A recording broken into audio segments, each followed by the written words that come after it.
Letter 4. My dear Wormwood, the amateurish suggestions in your last letter warn me that it is high time for me to write to you fully on the painful subject of prayer. You might have spared the comment that my advice about his prayers for his mother proved singularly unfortunate. That is not the sort of thing that a nephew should write to his uncle, nor a junior tempter to the undersecretary of a department. It also reveals an unpleasant desire to shift responsibility. You must learn to pay for your own blunders. The best thing, where it is possible, is to keep the patient from the serious intention of praying altogether. When the patient is an adult, recently reconverted to the enemy's party, like your man, this is best done by encouraging him to remember, or to think he remembers, the parrot-like nature of his prayers in childhood. In reaction against that, he may be persuaded to aim at something entirely spontaneous, inward, informal, and unregularized. And what this will actually mean to a beginner will be an effort to produce in himself a vaguely devotional mood in which real concentration of will and intelligence have no part. One of their poets, Coleridge, has recorded that he did not pray with moving lips and bended knees, but merely composed his spirit to love and indulged a sense of supplication. This is exactly the sort of prayer we want. And since it bears a superficial resemblance to the prayer of silence as practiced by those who are very far advanced in the enemy's service, clever and lazy patients can be taken in by it for quite a long time. At the very least, they can be persuaded that the bodily position makes no difference to their prayers, for they constantly forget what you must always remember, that they are animals, and that whatever their bodies do affects their souls.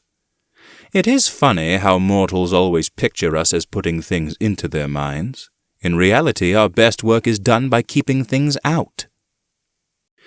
If this fails, you must fall back on a subtler misdirection of his intention. Whenever they are attending to the enemy himself, we are defeated. But there are ways of preventing them from doing so. The simplest is to turn their gaze away from him towards themselves. Keep them watching their own minds and trying to produce feelings there by the action of their own wills. When they meant to ask him for charity, let them instead start trying to manufacture charitable feelings for themselves and not notice that this is what they are doing. When they meant to pray for courage, let them really be trying to feel brave. When they say they are praying for forgiveness, let them be trying to feel forgiven. Teach them to estimate the value of each prayer by their success in producing the desired feeling, and never let them suspect how much success or failure of that kind depends on whether they are well or ill, fresh or tired at the moment. But of course the enemy will not meantime be idle. Wherever there is prayer, there is danger of his own immediate action.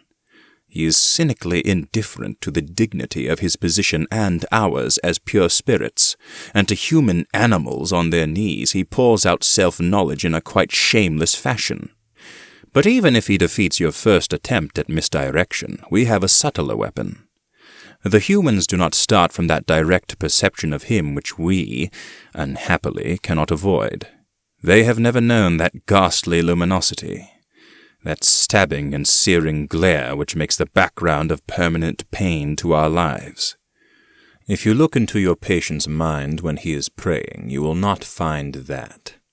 If you examine the object to which he is attending, you will find that it is a composite object containing many quite ridiculous ingredients. There will be images derived from pictures of the enemy as he appeared during the discreditable episode known as the Incarnation.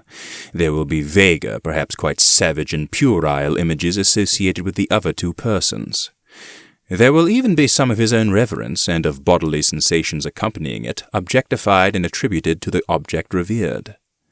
I have known cases where what the patient called his God was actually located up and to the left at the corner of the bedroom ceiling, or inside his own head, or in a crucifix on the wall. But whatever the nature of the composite object, you must keep him praying to it, to the thing that he has made, not to the person who has made him. You may even encourage him to attach great importance to the correction and improvement of his composite object, and to keeping it steadily before his imagination during the whole prayer. For if he ever comes to make the distinction, if ever he consciously directs his prayers, not to what I think thou art, but to what thou knowest thyself to be, our situation is for the moment desperate. Once all his thoughts and images have been flung aside, or, if retained with a full recognition of their merely subjective nature, and the man trusts himself to the completely real, external, invisible presence, there with him in the room, and never knowable by him as he is known by it, why then it is that the incalculable may occur.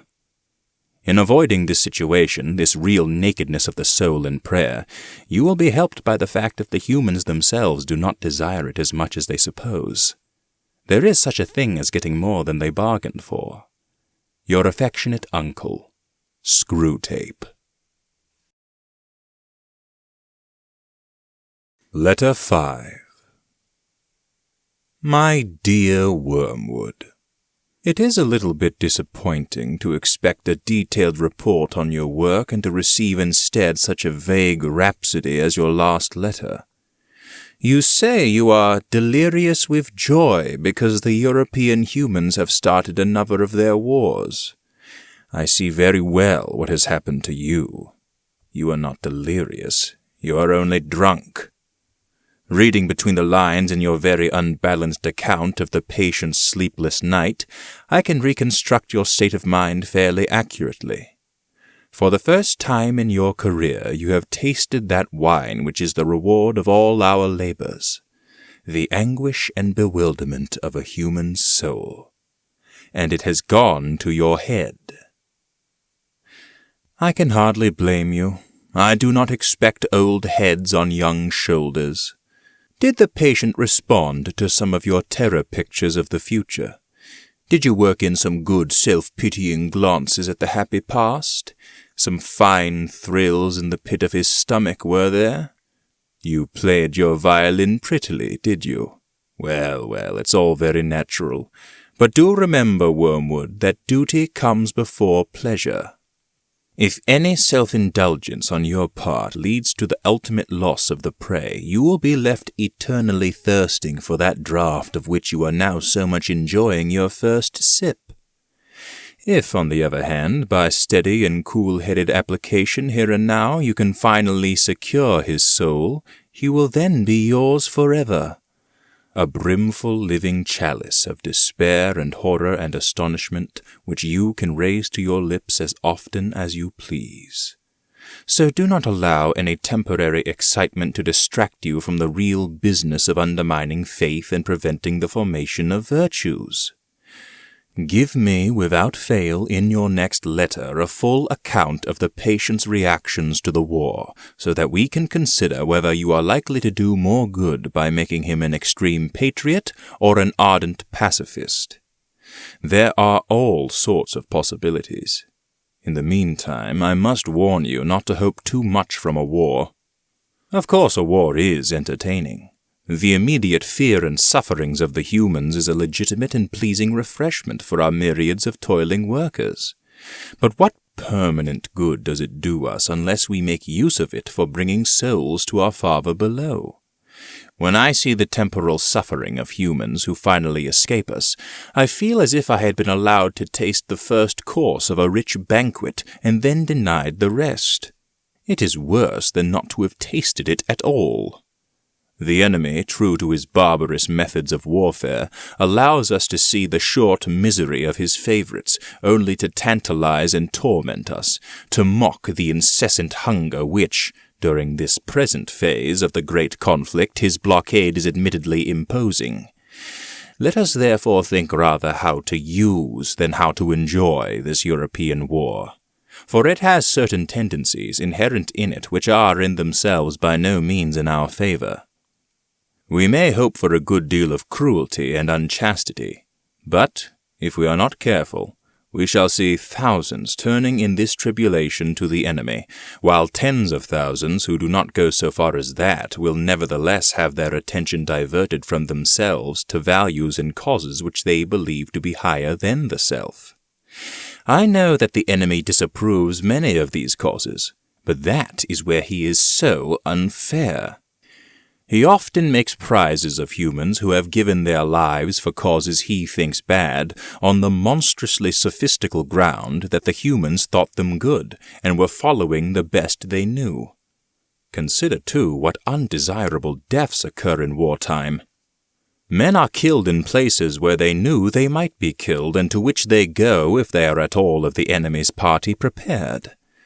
How much better for us if all humans died in costly nursing homes amid doctors who lie, nurses who lie, friends who lie, as we have trained them, promising life to the dying, encouraging the belief that sickness excuses every indulgence, and even, if our workers know their job, withholding all suggestion of a priest, lest it should betray to the sick man his true condition.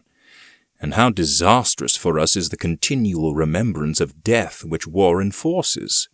One of our best weapons, contented worldliness, is rendered useless.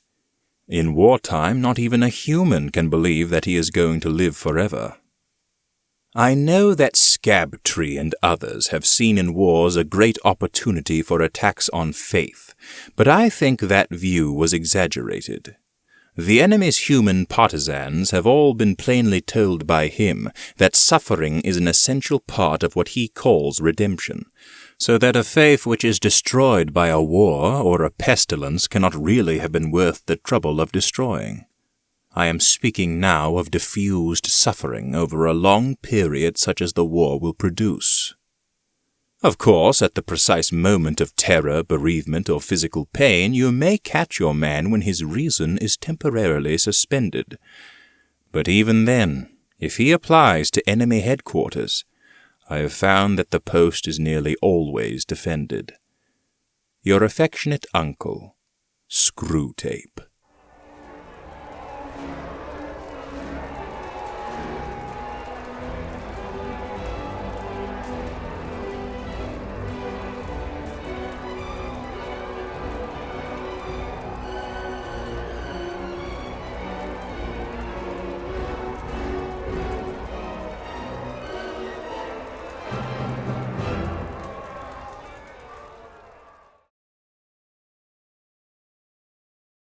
Thank you very much for listening, and I hope you enjoyed. Please like, share, comment, and subscribe if you'd like to hear more from me and my channel.